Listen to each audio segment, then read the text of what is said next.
What's up, her fam? Welcome back to the print shop.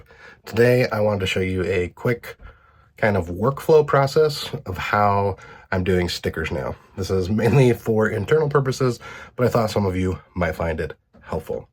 So the main two software I use for like 99% of stickers is Illustrator and Onyx, because that's what my Canon Colorado uses, is Onyx. So I'm going to show you how I prep the file in Illustrator and then how I have it set up in Onyx to print everything. So here's the process. The biggest thing with the artwork is if I'm doing multiple stickers, they can all have their own artboard, which is fine. Normally I'm just doing one at a time.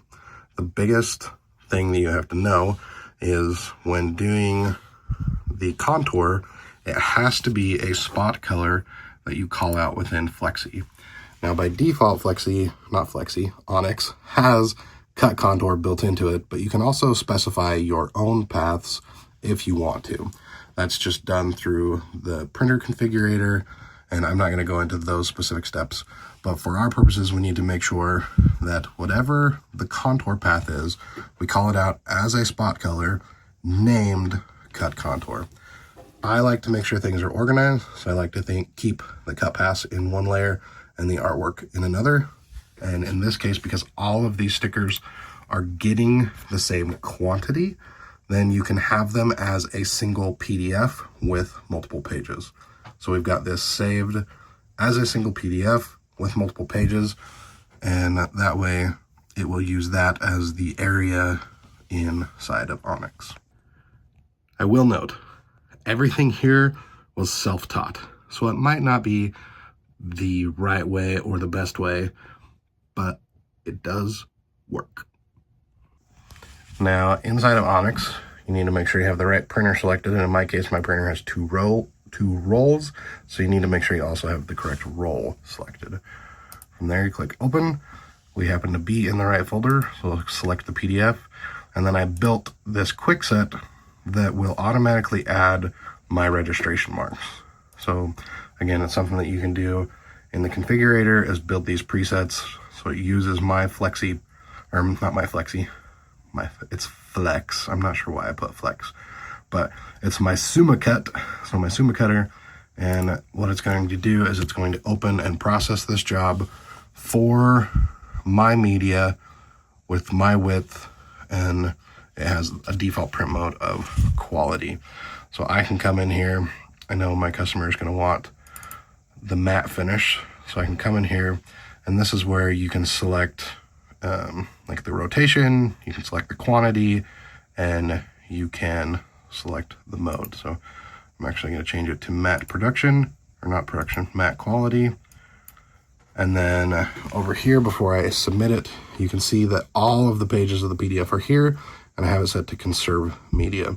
So what it's going to do now that I want 50 of each of these, it's going to redo all of its math and formulas, and then this is going to change.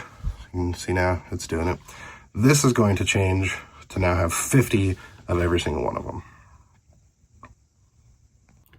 And because I have that preset, it is automatically going to take the cut path. It's not going to print it, but it's going to use that as the cut data, and it sends it to the cut server, which you can set to automatically, in my case, send to the PC that runs my Suma flatbed, but I manually send it because when I had it automatically do it, the file failed, versus when I manually do it, it seems to be successful. The downside is if you forget to send it, then your employee calls you and say, hey, there's no barcode that matches this, or no file that matches this barcode.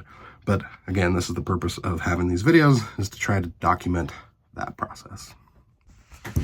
So from here, if I have some extra room, sometimes I'll say, okay, they really want 50, but let's make it so there's 55 or 52, 53. Give them a few extras just in case. In this case, they said 50 to 100, so I'll probably just print this twice. That way they can have it. This is from my buddy Spencer, so price is negotiable. But here, once everything's set up, then you just click print now.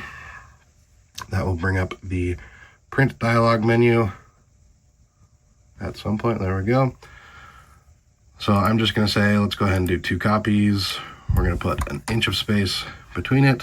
And then I usually do a leading strip of 5" and a tailing strip of 5". Then you can align the images left, center, or right. I typically just do center. So this is all prepped. It's going to print 2 of these panels, and that's it. So physical print area is 52, and 54 is the printable area. It's actually printing 52. I'm not sure the length. Oh, there's the length right there, 36 inches. So click print. It's going to set it down to the Colorado. And from there, it's let it print, put it on the Suma, and cut it. So let's kind of recap the steps. You make the file in Illustrator, make sure that the cut path is 1 point stroke with a spot color, and it is named cut contour. From there, you save it as a PDF. Then in Onyx, you make sure you select the correct printer, and in my case, select the correct roll, open the file. Then once it's open, you can then double click it to edit the properties, where you can select the mode if you need to change that, set the quantity, set the rotation, etc. And then click print and go to town. So a lot of times if I'm loading multiple jobs and I want to print them, I'll just select the specific file, and there's a hold option so that you can just print one thing. You can also change from conserve media to print jobs individually, but it's kind of quirky, especially if you're trying to do like 50 of something, then it tries to print them individually. So that's what I have found works. But when I get another job, I'll probably record a uninterrupted, complete thing that I will put on the secret section of the paid group, if that is something you're interested to see, like a more fully in-depth, step-by-step process. But hopefully this is a good overview of my process. So thanks for watching. Have a good one.